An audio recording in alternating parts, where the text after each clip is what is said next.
اللہ نے کہا پیغمبر نے اس دعا کو نہیں استعمال کی، کہا انہوں سنبھال کے رکھیا۔ یا رسول اللہ کیوں سنبھال کے رکھیا نہیں؟ اللہ نے کہا پیغمبر نے فرمایا میں وہ دعا اپنی گناہگار امتیاں نے حق دے اندر قیامت والے دن منگنی ہے، اپنے گناہگار امتیاں کو میں محمد رسول اللہ نے بخشوا کے جنت دے اندر لے جانا ہے۔ اللہ نے کہا پیغمبر مسجد نبوی دے اندر تشریف لے آئے، چہرے دے مسکراہٹیں تبسمیں، میرا پیغمبر پہلے بھی بڑے سونے پر جب وہ مسکرا گیا تو حسن اور زیادہ بد ملا۔ صحابہ کرام پوچھتے ہیں یا رسول اللہ آج اتنے خوش خوش نظر کیوں پیانے ہو؟ اللہ نے پاک پیغمبر نے فرمایا جبرائیل امین آیا ہے، اللہ منو پیغام بھی لایا ہے، میرا سلام بھی لایا ہے۔ صحابہ کرام فرماتے ہیں یا رسول اللہ پانے والا اللہ کے سلام دے پیغام روزہ دے رہنے آج کوئی خاص پیغام ہے، بڑے خوش خوش نظر بیان دے ہو۔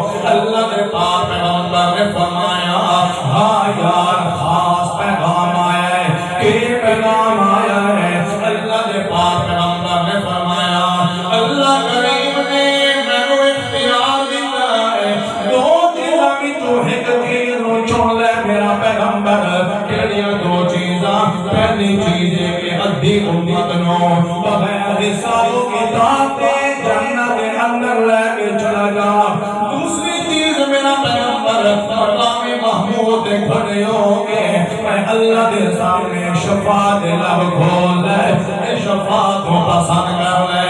اچھا یا رسول اللہ اور تسا میری شے کو پسند فرمایا ہے، اللہ نے پاک پیغمبر نے فرمایا میں دوسری چیز کو پسند فرمایا ہے، شفاعت کو میں چن لیا ہے۔ صحابہ کرام فرماتے ہیں یا رسول اللہ ادھی امت بغیر حساب و کتاب جنت کے اندر پیوندی ہے، ہزار بندہ نہیں، لاکھ نہیں، کروڑ تے ارب خرب نہیں، ادھی امت بغیر حساب و کتاب دے جنت کے اندر پیوندی۔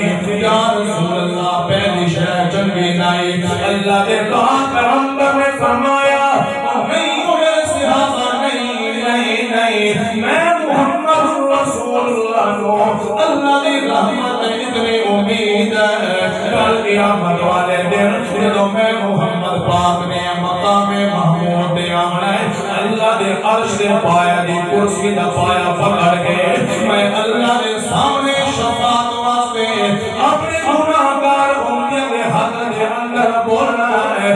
اللہ غریب کو میں منگنا ہے، اللہ دی رحمت بڑی امید ہے، ادھی تو زیادہ امت کو میں بغیر حساب و کتاب